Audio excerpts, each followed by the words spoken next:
Welcome to all my dear student. स्वागत है आपका अपने चैनल पढ़ाई लिखाई पे विद मी वीरेंद्र। तो आइए स्टूडेंट, आज हम लोग देखने वाले हैं क्लास 6 का horizon my book of social science. ये बुक का नाम है, ठीक है, ये है बुक, ठीक है। तो इसका सेक्शन हिस्ट्री, ठीक है भाई, 3 सेक्शन होते हैं उसमें, हिस्ट्री, जियोग्राफी, ऐसे करके, ठीक है। तो फर्स्ट पोर्शन हम देखने वाले हैं हिस्ट्री का, चैप्टर नंबर 1, जिसका नाम है what, when, where and how. चलिए, तो टेस्ट टाइम यानी कि क्वेश्चंस हैं। चलिए देखते हैं क्या है। टिक द करेक्ट ऑप्शन, सबसे पहले आपको टिक लगाना है, तो ऐसे क्वेश्चंस आने वाले हैं। चलिए देखते हैं क्या है। First question is what is the number of parts into which history is divided. यानी कितने पार्ट्स में हिस्ट्री को डिवाइड किया गया है। 2 पार्ट्स में, 3 पार्ट्स में, 4 पार्ट्स में। तो राइट आंसर है बेटा क्या, 3 पार्ट्स। कितने पार्ट्स में, 3 पार्ट्स में डिवाइड किया गया। चलिए, तो इससे पहले वीडियो को हम आगे बढ़ाएं, हमारे चैनल को लाइक शेयर सब्सक्राइब करना ना भूलिएगा, और फ्रेंड ने शेयर करना तो ना भूल जाइएगा, और हाँ, बेल आइकन दबाना ना भूलिएगा ताकि टाइमली नोटिफिकेशन आप तक मिलते रहें। चलिए, monuments, artifacts and coins are which sources. ये किस तरह के सोर्स होते हैं, यानी क्या चीजें पता चलती है, तो किस टाइप के सोर्स हैं हमारे लिए। क्या लिटरेरी है, आर्कियोलॉजिकल है, ओरल है। तो ओरल तो वो होते हैं बेटा जो मुंह से बताए जाते हैं ना। चलिए, तो राइट आंसर है बेटा क्या, आर्कियोलॉजिकल, ये आपके सोर्सेज हो जाते हैं। Next, when did the human beings learn to write. इंसानों ने लिखना कब सीखा। Answer 2000 years ago, 6000 years ago, 5000 यानी 2000 साल पहले, 6000 साल पहले, 5000 साल पहले। तो राइट आंसर है बेटा 5000 years ago. Next, how many geographical divisions are in India. India में कितनी जियोग्राफिकल डिविजन्स हैं, यानी कितने तरीकों से जियोग्राफिकल को, हमारी जियोग्राफी को कितने तरीकों से बांटा जा सकता है। ठीक है, 5, 4, 6। तो राइट आंसर है बेटा 5 तरीके से। ठीक है, तो 5 जियोग्राफिकल डिविजन्स हैं हमारे इंडिया में। Next, manuscripts are what kind of records. Manuscript जो होती है वो किस तरह के रिकॉर्ड्स होते हैं। Oral, written, inscribe. तो राइट आंसर है बेटा क्या, रिटन। कैसे रिकॉर्ड्स होते हैं, रिटन यानी लिखे हुए होते हैं मैन्यूस्क्रिप्ट, है ना। Next, fill in the blanks वाले क्वेश्चन आ चुके हैं। देखिए पहला क्या क्वेश्चन क्या है, the period of history of which no written records are available is called. ठीक है, तो कह रहा है कि हिस्ट्री का वो पीरियड जिसके लिए कोई भी रिटन लिखे हुए रिकॉर्ड्स अवेलेबल नहीं है, हमारे पास नहीं है आज। ठीक है, क्या कहते हैं उनको, उनको कहते हैं प्री हिस्ट्री। क्या कहते हैं उसको, प्री हिस्ट्री कहते हैं। Next, the historical events are recorded chronologically in A.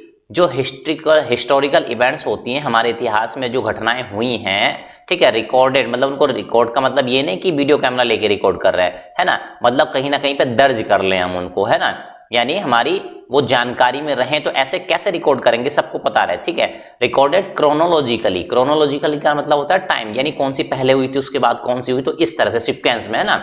In A, answer क्या कहते हैं उसको, तो उसको कहते हैं बेटा टाइम फ्रेम। क्या कहते हैं उसको, time frame. Next, BCE stands for, BEC की फुल फॉर्म क्या होती है। तो राइट आंसर है बिफोर कॉमन एरा। अब CE की पूछ ले कल को, है ना, CE की क्या होती है, तो कॉमन एरा होती है ना। चलिए next, Indian history is greatly affected by its vast.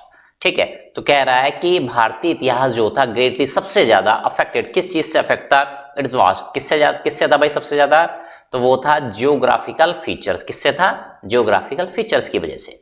Next, the literary sources of historical events include. ठीक है, जो लिटरेरी सोर्सेज होते हैं हिस्ट्री के, हिस्टोरिकल इवेंट्स के, है ना, ऐतिहासिक घटनाओं के, इंक्लूड, उसमें क्या चीजें होती हैं, कोई 2 चीजों के नाम बताने हैं।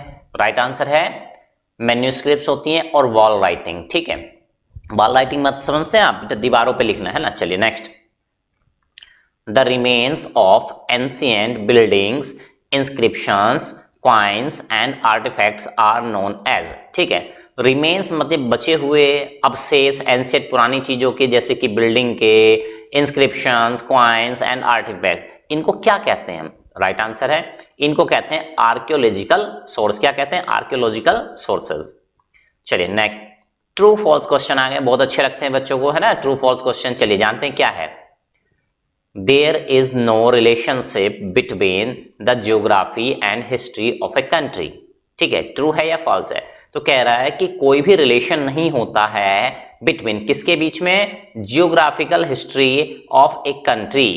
ठीक है, तो कह रहा है कि कोई भी रिलेशनशिप नहीं होता किसके बीच में, जियोग्राफी एंड हिस्ट्री, यानी हमारे देश की जो भौगोलिक स्थिति है, मतलब है ना, कहीं पे पहाड़ है, कहीं पे डेजर्ट है, रेगिस्तान है, इस तरह से, तो इनके बीच और इतिहास के बीच कोई भी रिलेशनशिप नहीं होता, ऐसा क्वेश्चन कह रहा है। तो क्या बात सही है, गलत है ना? तो ये बात गलत है बेटा, रिलेशनशिप होता है। Next, history helps us to discover the cultural diversity of the world. ठीक है, कह रहे हैं कि हिस्ट्री जो होती है वो हेल्प, मदद करती है हमें डिस्कवर द कल्चरल, ताकि डिस्कवर की जा सके क्या, कल्चरल डाइवर्सिटी, किस तरह से कल्चर डिफरेंट डिफरेंट है ऑफ द वर्ल्ड, है ना, हमारे विश्व का। आंसर है, क्या आंसर हो जाएगा बेटा, ट्रू, ये बिल्कुल सही बात है। Next, written records of the prehistoric times are available. ठीक है, वो कह रहा है रिटर्न रिकॉर्ड्स हैं जो हैं of the prehistoric times, pre historic times के जो रिटर्न रिकॉर्ड्स हैं, अगर कुछ हैं तो आर अवेलेबल, वो अवेलेबल होते हैं। ठीक है, तो भाई प्री हिस्टोरिक टाइम्स के क्या रिकॉर्ड अवेलेबल होते हैं, ये क्वेश्चन अभी पहले भी आ चुका था। ठीक है, तो फॉल्स है, नहीं होते भाई, प्री हिस्टोरिक है, प्री हिस्टोरिक कहते ही उसको है जिसके रिकॉर्ड्स अवेलेबल नहीं है। ठीक है, next, The Himalayas have always acted as a protective barrier for India। कह रहा है कि जो हिमालय है, ठीक है, वो हमारी कंट्री के लिए, इंडिया के लिए एक प्रोटेक्टिव बैरियर, मतलब कि दूसरे देश हम पे आक्रमण ना कर पाए, तो बीच में हिमालय आ जाता है, तो उससे बड़ी दिक्कत होती है उन लोगों को, तो हम प्रोटेक्ट रहते हैं, सुरक्षित रहते हैं इससे। ठीक है, तो सही बात है क्या, yes it is true. Next, we can find written evidences on the stone pillars as well. कह रहा है वी कैन फाइंड, हम पता लगा सकते हैं, या वी कैन फाइंड, ठीक है, क्या रिटन एविडेंसेस, लिखे हुए एविडेंस भी पता लगा सकते हैं, ऑन द स्टोन पिलर्स, है ना, स्टोन के पत्थरों के जो पिलर्स, खंबे होते थे, एज वेल, इन पर भी। तो क्या सही बात है, यस इट इज ट्रू। तो बहुत सारे ऐसे स्टोन के पिलर हैं, बहुत सारी चीजें उन पर लिखी हुई हैं आज भी, है ना। The archaeological sources include the paintings of Kings and queen's. ठीक है, जो आर्कियोलॉजिकल सोर्सेज होते हैं, इंक्लूड उनमें क्या क्या चीजें होती हैं, पेंटिंग्स ऑफ किंग्स, राजाओं की, एंड क्वींस, रानियों की। क्या ये सही बात है, जी it is true. Next, define the following term, कुछ चीजों को डिफाइन करना है, क्या है वो चीजें, हिस्ट्री को डिफाइन करना है, बायोग्राफी को डिफाइन करना है, हिस्टोरिकल सोर्सेज को डिफाइन करना है। चलिए पहला देखते हैं, हिस्ट्री। हिस्ट्री मीन्स इंक्वायरी और knowledge acquired by investigation. Investigation मतलब पता करके, इन्वेस्टिगेट करके, पूछताछ करके, है ना, तो इस तरह से जो इंक्वायरी है, जो नॉलेज गेन करना, एक्वायर्ड की है आपने, उसको कहते हैं हिस्ट्री। नेक्स्ट, बायोग्राफी की बात करें, an account of one's life written by someone else, यानी एक किसी पर्सन की जिंदगी के बारे में, उसके अकाउंट का मतलब ये बैंक का खाता नहीं है यहाँ पे, है ना, किसी की लाइफ के बारे में, अकाउंट्स ऑफ वंस लाइफ, उसकी लाइफ का जो खाता था, मतलब लाइफ में उसने क्या क्या चीजें की, है ना, उसके बारे में लिखना, बाय समवन एल्स, वो नहीं लिखेगा, कोई और लिखेगा उसकी लाइफ में, तो उसको है ना, उसकी लाइफ हिस्ट्री को, ठीक है, एक्टिविटीज को, तो उसको बायोग्राफी कहते हैं। चलिए हिस्टोरिकल सोर्सेज क्या होते हैं, historical sources, historical sources are the sources through which we get information about life of people। ठीक है, तो हिस्टोरिकल सोर्सेज क्या होते हैं, these are the sources, ठीक है, through which, जिनके द्वारा हम we get, हमें प्राप्त होती है इंफॉर्मेशन, जानकारी, किसके बारे में, about life of people, लोगों की लाइफ के बारे में, उसको हम क्या कहते हैं, historical sources. Next, distinguish between the following, अंतर बताना बेटा, डिफरेंस बताना है। चलिए, मैन्यूस्क्रिप्ट और इंस्क्रिप्शंस में, आर्कियोलॉजिकल सोर्सेज और लिटरेरी सोर्सेज में। चलिए पहले लेते हैं मैन्यूस्क्रिप्ट्स एंड इंस्क्रिप्शंस। मैन्यूस्क्रिप्ट्स क्या होती हैं बेटा, a handwritten records in the past, हाथों से लिखे गए, है ना, जो रिकॉर्ड्स होते हैं, जो ऐसी चीजें हैं जो लिखी गई हैं हाथों से, ठीक है, वो रिकॉर्ड्स क्या कहलाते हैं आपके, manuscript. These records are wrote on the stone wall, और किस चीज पे लिखते थे वो, स्टोन वॉल, पत्थर की दीवार पे, पाम की लीव्स पे, सॉरी, है ना, रॉक्स पे, चट्टानों पे, बार्क ऑफ बर्च ट्री, ठीक है, इन सब चीजों पे लिखा करते थे, तो इनको मैन्यूस्क्रिप्ट कहते थे। वहीं बात करें inscription, these are the record which are written on a hard surface, जो हार्ड सरफेस पे लिखा जाता है, जैसे कि सच एज स्टोन पत्थरों पे, केव्स गुफाओं में, मेटल प्लेट्स पिलर, जैसे आपने देखा होगा सिक्को जो आते हैं ना, 5 रुपए का सिक्का, 2 रुपए का, 1 रुपए का सिक्का, उस पर भी कुछ लिखा होता है, ठीक है, तो उसको इंस्क्रिप्शन कहते हैं इस तरह से। तो पिलर्स एक्सेट्रा, खंभों पे, है ना। नेक्स्ट अब देखते हैं क्या है। अच्छा ये देखिए, अब आ गया archaeological sources and literary sources क्या होते हैं। दी आर्कियोलॉजिकल सोर्सेज क्या होते हैं? These are the sources of records consist of artifact, इसमें आर्टिफैक्ट्स होते हैं, ठीक है, आर्किटेक्चर्स होते हैं, बायोफैक्ट्स और इकोफैक्ट्स होते हैं, inscriptions, ancient buildings, coins etcetera, ये सारी चीजें होती है आर्कियोलॉजिकल सोर्सेज में। तो कौन कौन से आर्कियोलॉजिकल सोर्स हैं, ठीक है, तो ये होती हैं आर्टिफैक्ट्स, आर्किटेक्चर, बायोफैक्ट्स, इकोफैक्ट, है ना, inscription, ancient building, coins etcetera. जबकि लिटरेरी सोर्स में क्या होते हैं? These are the oral and written records of humans, है ना, ओरल मतलब मुंह से बोले गए, सुने गए, ठीक है, और रिटन रिकॉर्ड्स होते हैं ह्यूमंस के, and these records have been transferred over generation to generation. यानी जैसे आप क्या करते हैं, अपने फ्रेंड से एक बुक लेते हैं, ठीक है, कि भाई मेरा, है ना, बुक लेते हैं, नोटबुक लेते हैं कि भाई मेरा पास पूरा नहीं है, नोटबुक दे दो, आपने ले ली, ठीक है, आपका भी एक पक्का वाला दोस्त था, तो उसने कहा भाई मुझे शाम तक दे दो, मैं शाम तक रिटर्न कर दूंगा आपको, ठीक है, आपने उसको दे दी, मतलब एक से दूसरे, दूसरे से तीसरे, तो ऐसे ही, है ना, दादाजी से फादर, पिताजी हो गए, पिताजी से आप तक, तो कुछ चीजें लिखी लिखाएं घर में, पुरानी किताबें या अपने परिवार के बारे में कुछ चीजें लिखी हैं, तो इस तरह से जो ट्रांसफर होती है ना, तो ये होती है लिटरेरी सोर्सेज, ठीक है, चाहे वो बोल के सुन के हुई हो, चाहे वो लिखी हुई, है ना, किसी रिटर्न फॉर्म में हुई हो, ठीक है, जनरेशन टू जनरेशन, एक जनरेशन से दूसरी generation, orally in the form of folk tale, songs, myths, ठीक है। अब वो क्या हो सकते हैं? फोक टेल्स, है ना, सॉन्ग्स, मिथ, है ना, किसी ने कहा, है ना, कह दिया, सुन लिया, और क्या कहते हैं, गाना गा के सुना दिया, इस तरह से कोई चीजें। Next short answer type question आ चुके हैं बेटा, क्या है? Define the term history, history को डिफाइन करना है, शायद पहले भी आ चुकी है, फिर भी डिफाइन कर लेते हैं। The period during which the human being had learn the art of reading and writing, ठीक है, तो ये वो पीरियड है, ऐसा पीरियड जिसके दौरान ह्यूमन बीइंग हैड लर्न, इंसानों ने सीखा क्या?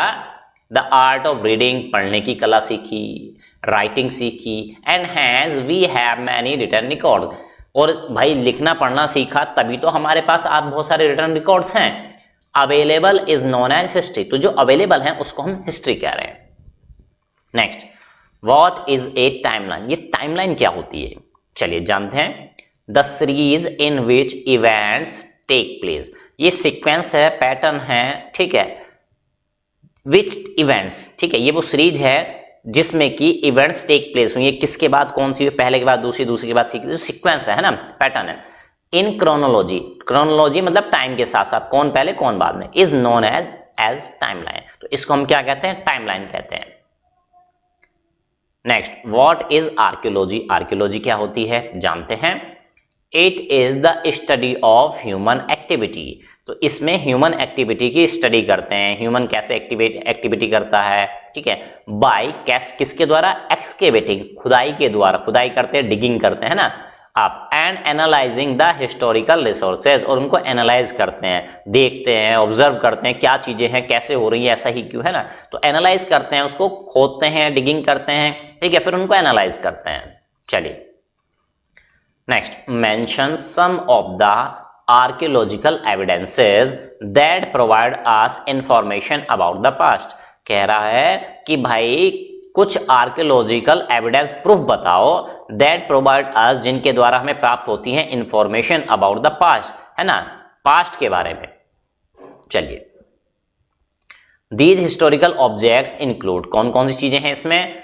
Tools, coins, ornaments, weapons, sites, monuments, tools, है ना, टूल्स दोबारा आ गया I think, sculpture, paintings, toys, pottery etcetera, तो ये सारी चीजें हैं। Which are unearthed through excavation, unearth मतलब अर्थ से बाहर लाया गया है उसको, एक्सकेवेशन खुदाई के द्वारा, एट डिफरेंट साइज, अलग अलग जगहों से, ठीक है। नंबर 1 जैसे जान लेते हैं, द अशोका पिलर, अशोक का जो पिलर है, ठीक है, एंड द सांची स्तूपा, सांची में एक स्तूप है, provide us information about the rulers, है ना, तो उस टाइम के जो रूलर्स हुए थे उनके बारे में जानकारी देता है।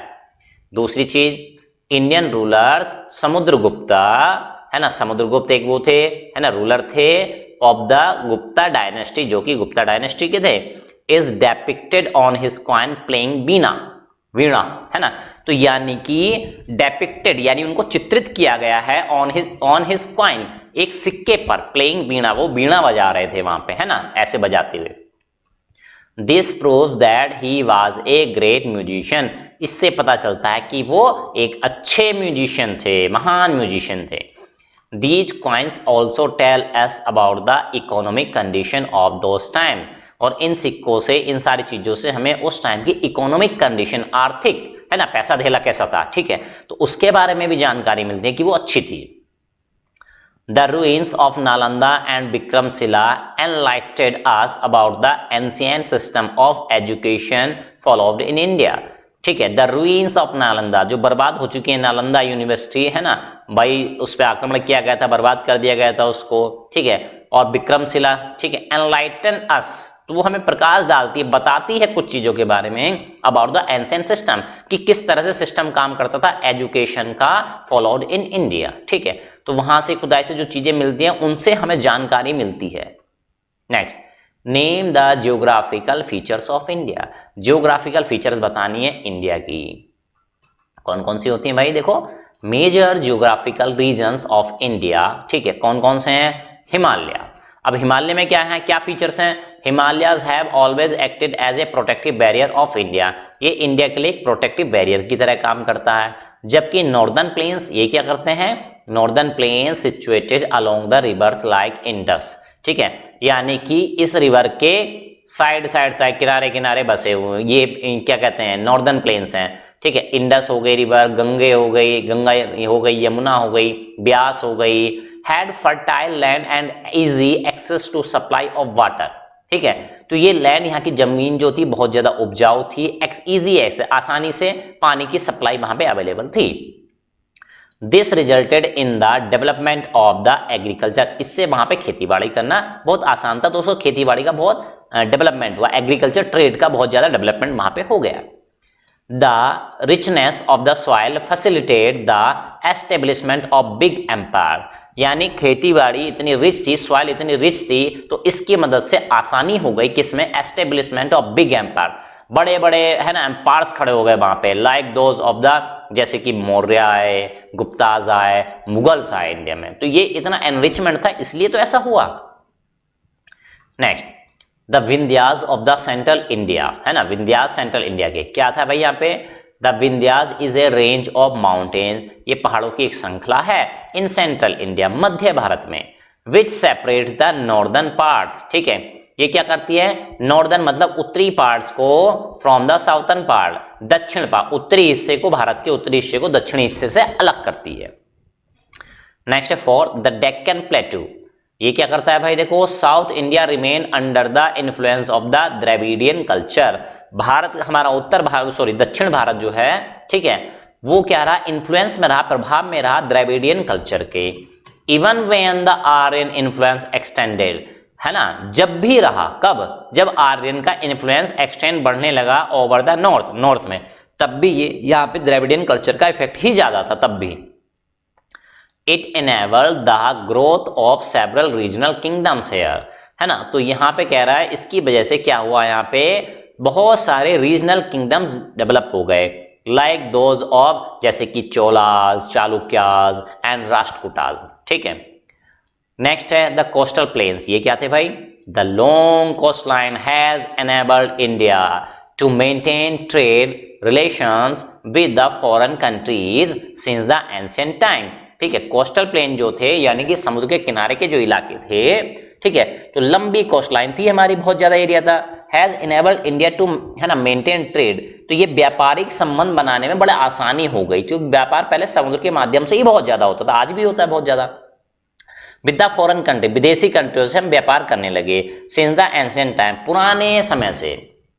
नेक्स्ट, लॉन्ग क्वेश्चंस आ चुके हैं अभी, क्या है, first question, what information do we get from the study of history, elaborate, कह रहा है कि क्या इंफॉर्मेशन हमें मिलती है हिस्ट्री को अगर हम पढ़ते हैं, उसका अध्ययन करते हैं, तो हमें क्या जानकारियां मिलती हैं, इलेबोरेट, एक्सप्लेन करें आप, ठीक है। चलिए history helps us understand the ancient people. ठीक है, हिस्ट्री हमें मदद करती है जो पुराने लोग थे, पौराणिक लोग थे, उनको समझने में, एंड द सोसाइटी, समाज को समझने में। इट ऑल्सो, फुल स्टॉप आएगा यहाँ पे, it also helps us to understand the changes that took place over time.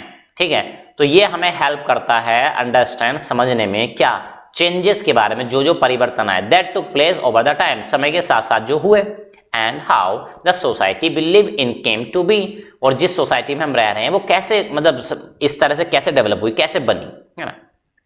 Next, it also tells us about the good और बैड डिसीजंस और actions that occur our ancestor took and how those were responsible for the construction or destruction of the great civilization।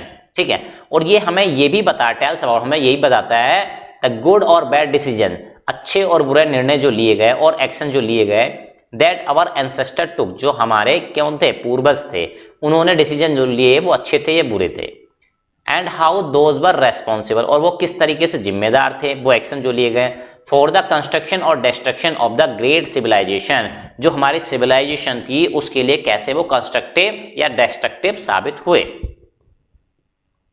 चलिए next देखते हैं, history also helps us to discover the cultural diversity of the world. ठीक है, तो history also help, इन्होंने हमारी history ने help की हमारी टू डिस्कवर, खोजने में, द कल्चरल डाइवर्सिटी, यानी वहां पे जो लोग रहते थे उनके कल्चर में किस तरह से विभिन्नताएं थी, अंतर थे, है ना, वो भी उसमें मदद की। Fourth, it enables us to understand the people, their beliefs and their societies better. ठीक है, वो कह रहा है कि इनेबल्स, इसने हमारी हेल्प की, इनेबल किया, हमें इस लायक बनाया, अस टू अंडरस्टैंड, ताकि हम समझ सकें, पीपल, लोगों को, देयर बिलीव्स, उनकी मान्यताएं क्या थी, एंड देयर सोसाइटीज बेटर। ठीक है, और उनकी सोसाइटी जो समाज था उसको अच्छे तरीके, बेटर मतलब अच्छे तरीके से समझ सकें। Next, what are the archaeological sources of history, name a few. ठीक है, हिस्ट्री के आर्कियोलॉजिकल सोर्सेज क्या हैं, है ना, उनके कुछ के नाम बताइए। चलिए देखिए क्या है, these are the sources of records consist of, कौन कौन से होते हैं इनमें, आर्टिफैक्ट्स, आर्किटेक्चर, बायोफैक्ट्स और इकोफैक्ट्स, इंस्क्रिप्शन, एंशिएंट बिल्डिंग्स, क्वाइंस, है ना, तो पहले भी शायद शॉर्ट क्वेश्चन में आ चुका है कहीं पे। चलिए अब कह रहे हैं इंस्क्रिप्शन जो होती हैं are the writings that are engraved, जो कि गुदी होती हैं, जैसे आप हाथ में ओम लिखवा लेते हैं या कुछ और भी अपना नाम वगैरह लिखवा लेते हैं, कुछ लिखवाते हैं, उसको कहते हैं एनग्रेव्ड, है ना, ऑन हार्ड सरफेस। लेकिन ये हाथ पे नहीं करते थे, ये क्या करते थे, हार्ड सरफेस, मतलब पत्थर वगैरह हो गए, जैसे सच है, जैसे कि वॉल्स हो गई, पिलर्स हो गए, क्वाइंस हो गए और मेटल प्लेट्स। ठीक है, these inscription provide us a lot of information, ये इंस्क्रिप्शन से हमें बहुत सारी इंफॉर्मेशन, जानकारी मिलती थी, about the rulers and Kings of those time, उस समय के जो रूलर्स थे, जो राजा थे, उनके बारे में। Next, a large number and variety of coins have been found by the archaeologist। ठीक है, तो कह रहा बहुत सारे नंबर में, वैरायटी, अलग अलग तरह के क्वाइन, सिक्के पाए गए। ठीक है, बाय द आर्कियोलॉजिस्ट, आर्कियोलॉजिस्ट ने बहुत सारे क्वाइन, अलग अलग तरह के क्वाइन प्राप्त किए। These coins were made of different metal, ये अलग अलग मेटल्स के बने हुए थे, जैसे कि कॉपर के यानी तांबे के, गोल्ड के, सिल्वर के एंड आयरन के, यानी इतनी सारी मेटल्स के बने हुए थे। These coins help to identify and date several dynasties, ठीक है, ऑफ एंशिएंट टाइम्स, तो इन सिक्कों की मदद से हमने आइडेंटिफाई किया और डेट, ठीक है, पता किया कि ये किस टाइम पे थे, several dynasties of ancient time, पुराने समय में जो डायनेस्टीज थी। फॉर एग्जाम्पल जैसे कि इंडियन रूलर समुद्रगुप्ता, ठीक है, ये गुप्ता डायनेस्टी के थे, is depicted on his coin playing veena, ये बात पहले भी आ चुकी है, उनको एक क्वाइन पे वीणा प्ले करते हुए दिखाया गया था। दिस प्रूव्स दैट, इससे ये पता होता है, सिद्ध हो जाता है, that he was a great musician, वो एक अच्छा म्यूजिशियन था। These coins also tells about the economic condition of those time, तो इससे हमें उस समय की इकोनॉमिक कंडीशन के बारे में भी पता चलता, ये बताती हैं उस समय की इकोनॉमिक कंडीशन के बारे में। Next question, what role does geographical aspects play in history, कह रहे हैं कि जियोग्राफिकल एस्पेक्ट जो होती है, हमारी एस्पेक्ट्स जो होती हैं, वो हिस्ट्री में क्या रोल प्ले करती हैं, जानते हैं। Geography has played a very important role in shaping our country, our past, present and future. तो जियोग्राफी एक बहुत इंपॉर्टेंट रोल प्ले करती है और ये शेप देती है हमारी कंट्री को, किसके, हमारी कंट्री के पास्ट, भूतकाल को, प्रेजेंट एंड फ्यूचर को। The topographical differences between so great, ठीक है, द वेदर डिफरेंट रीजन्स, ठीक है, वो कह रहा है the topographic differences between so great, ठीक है, यानी कि जो टोपोग्राफिक डिफरेंस थे, ठीक है, वो इतने ज्यादा थे, द वेदर डिफरेंस रीजन, ठीक है, जो मौसम हुआ करता था वो क्या होता था, रीजन में बहुत ज्यादा हुआ करता था, ठीक है, are in plains is very different, यानी कि जो डिफरेंस था, ठीक है, आप कहें कि प्लेन्स में जो वेदर था वो बहुत डिफरेंट होता था, दैट इन द माउंटेन, जो कि पहाड़ों पे हुआ करता था, यानी मैदानों का और पहाड़ों का वेदर बहुत ज्यादा डिफरेंस हुआ करता था, which again is very different from that in the coastal region, ठीक है, और ये और से किससे, कोस्टल यानी समुद्र के किनारे के जो इलाके थे उनसे तो और भी डिफरेंट हुआ करता था, ठीक है, तो यानी वेदर डिफरेंस के बारे में बताते थे। द हिमालयाज क्या करते थे, have always acted as a protective barrier of India, Himalaya हमारे लिए एक प्रोटेक्टिव बैरियर की तरह काम करता था, ठीक है। फिर से क्वेश्चन आ चुका है, आई थिंक जल्दी से कर लेते हैं इसको कवर, ठीक है। नॉर्दर्न प्लेन्स क्या करते थे, northern plains situated along the reverse like, ये किसके किनारे थे, इंडस के, गंगा के, यमुना के, ब्यास के, had fertile land and easy access to supply of water, ये लैंड बहुत ज्यादा फर्टाइल हुआ करता था, है ना, फसलें बहुत अच्छी होती थी और पानी की सप्लाई भी यहाँ पे आसानी से रहती थी। The Vindhyas of the central Asia, ये क्या था, ये एरिया जो था, the Vindhyas is a range of mountain, पहाड़ों की एक पूरी श्रृंखला थी, central India which separate the northern part from the south, है ना, मध्य भारत में था और ये उत्तर और दक्षिण भारत को अलग करता था। Next, right about the literary sources of history, history के लिटरेरी सोर्सेज के बारे में बताइए। चलिए, क्या है, These include the written records of the past about 5000 years ago, तो ये लिटरेरी सोर्स जो होते हैं वो रिटर्न में होते हैं, लिखे होते हैं, ठीक है, लगभग 5000 साल पहले। Human beings learn the art of writing, इंसानों ने लिखने की आर्ट सीखी, कला सीखी। The people of the past use various types of script, पुराने समय के जो लोग थे वो अलग अलग तरह की स्क्रिप्ट यूज किया करते थे, ठीक है। Third, These written records include books, इनमें बुक्स हुआ करती थी, मैन्यूस्क्रिप्ट्स हुआ करती थी, वॉल राइटिंग हुआ करती, दीवारों पे लिखते थे, रॉक पिलर्स, ठीक है, inscriptions, writing on barks of trees, palm leaves, ठीक है, एक्सेट्रा, ठीक है, तो यानी इतनी सारी चीजों पे लोग लिखा करते थे। चलिए नेक्स्ट देखते हैं। It also provide the information about religious secular literature, तो यानी कि ये जानकारी देते हैं किसके बारे में, रिलीजियस, धार्मिक, सेक्युलर लिटरेचर, जो लिटरेचर मतलब जो ग्रंथ तो नहीं कहेंगे, है ना, लिटरेचर का मतलब आपके जो बुक्स होती थी, ठीक है, उसके बारे में। रिलीजियस लिटरेचर क्या था, रिलीजियस लिटरेचर में इंक्लूड्स द वेदास, इसमें वेदास हुआ करते थे, त्रिपिटकास, ठीक है, जो कि बुद्धिस्ट धर्म से रिलेटेड है, एंड एपिक्स सच एज, जैसे कि रामायण हो गए, महाभारत हो गए, ठीक है। सेक्युलर लिटरेचर की बात करें तो अगर इट इंक्लूड्स बायोग्राफीज, बायोग्राफीज हुआ करती थी, ऑटोबायोग्राफीज, देखो बायोग्राफी ऑटोबायोग्राफी में डिफरेंस है, बायोग्राफी किसी पर्सन की कोई दूसरा पर्सन लिखता है, ऑटोबायोग्राफी जिसकी होती है अपनी लाइफ के बारे में वो खुद लिखता है ना।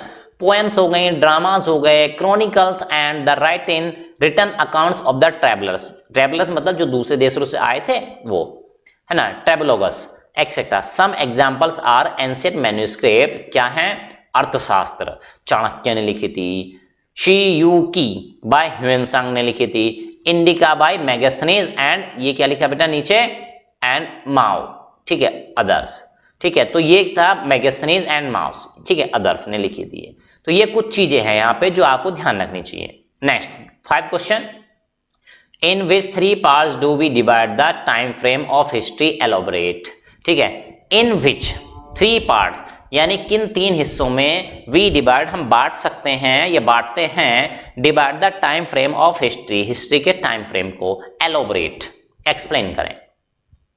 नंबर 1 तो देखते हैं answer, the historians have divided history into 3 time period, तो हिस्टोरियन ने क्या किया है, हिस्ट्री को 3 हिस्सों में बांटा है, प्री हिस्ट्री, प्रो हिस्ट्री और हिस्ट्री। जानते हैं क्या है। Pre history is the time period before human beings learn to write. ठीक है, तो ये वो टाइम पीरियड था human beings learn to write, जब वो लिखना सीख रहे थे, यानी उन्होंने अभी लिखना सीखा नहीं था, सीख रहे थे इस time period. So no written records of that period are available. तो इसलिए भाई वो सीखे नहीं थे, सीखने की कोशिश कर रहे थे अभी, तो इसलिए उस समय का कोई भी रिटर्न रिकॉर्ड्स अवेलेबल नहीं है। It is the period in which the early man existed and lived in cave. तो इस समय पे जो लोग थे, ठीक है, एग्जिस्ट, वो इंसान एग्जिस्ट करते थे, एंड लिव्ड इन केव, गुफाओं में रहा करते थे लोग। ठीक है, अब है आपका प्रो हिस्ट्री। ठीक है, यहां पे देखिए क्या था भाई, प्रोटो हिस्ट्री। क्या है ये, प्रोटो हिस्ट्री है, तो यहां पे स्पेस नहीं रहेगा बेटा, ध्यान रखना, स्पेस नहीं रहेगा। प्रोटो हिस्ट्री क्या थी, it refers to the period between the pre history and history. History और प्री हिस्ट्री के बीच के गैप को हम क्या कहते हैं, बीच में जो टाइम पीरियड था उसको प्री क्या कहते हैं, प्रोटो हिस्ट्री कहते हैं। There are a few written records, यानी इंसानों ने लिखना सीख लिया था, लेकिन ऐसा नहीं कि सब लोगों को आ गया था, कुछ लोगों को आया था, तो कुछ ही रिकॉर्ड मिल पाए, records available of this period. ठीक। Next, history. Return records of this periods are available. History वो है जिसके रिटर्न रिकॉर्ड्स अवेलेबल हैं। This period can be studied with the help of both literary as well as archaeological sources. ठीक है, अब this period can be studied, इसको पढ़ा जा सकता है, इसके बारे में जानकारी ली जा सकती है with the help of both, दोनों तरीके से। कैसे, literary as well as archaeological, literary तरीके से, आर्कियोलॉजिकल तरीके से, सोर्सेज, दोनों तरह के सोर्सेज से ली जा सकती है। The written records provide details such as dates, events, names of pupils and places so on। जो रिटर्न रिकॉर्ड्स हैं वो हमें प्रोवाइड कराते हैं, वो हमें देते हैं क्या, डेट, तारीख तक बता देते हैं, इवेंट्स, कब एक्टिविटी हुई थी, है ना, इवेंट्स तक, एक्टिविटी के बारे में, नेम्स ऑफ द पीपल, किस पर्सन ने की थी, जैसे है ना, उस पर्सन का नाम तक बता देते हैं, प्लेस, किस जगह पे हुई थी, सब चीजें बता देते हैं। ठीक है, तो इस तरह से आज आपने देखा क्लास 6 का चैप्टर 1 लेके आए थे हिस्ट्री का। तो क्या आप चाहते हैं इस बुक के और भी चैप्टर के सॉल्यूशन हम लेके आए? ठीक है, तो कमेंट बॉक्स में कमेंट करके आप जरूर बताइएगा। कमेंट बॉक्स तो आपके लिए ओपन है बिल्कुल। ठीक है, तो इसी तरह से हमें कमेंट बॉक्स में कमेंट करके बताइएगा, और किस किस सब्जेक्ट के आप सॉल्यूशन चाहते हैं हमें वो भी बताइएगा। और इसी तरह से हमारा चैनल देखते रहिए। ठीक है, लाइक कीजिए, शेयर कीजिए, सब्सक्राइब तो कर ही दीजिए, बेल आइकन दबाना भूल ना जाइएगा, क्योंकि टाइमली नोटिफिकेशन आप तक पहुंचने हैं। ठीक है, तो चलिए स्टूडेंट, तब तक के लिए बाय बाय, मिलते हैं नेक्स्ट वीडियो में।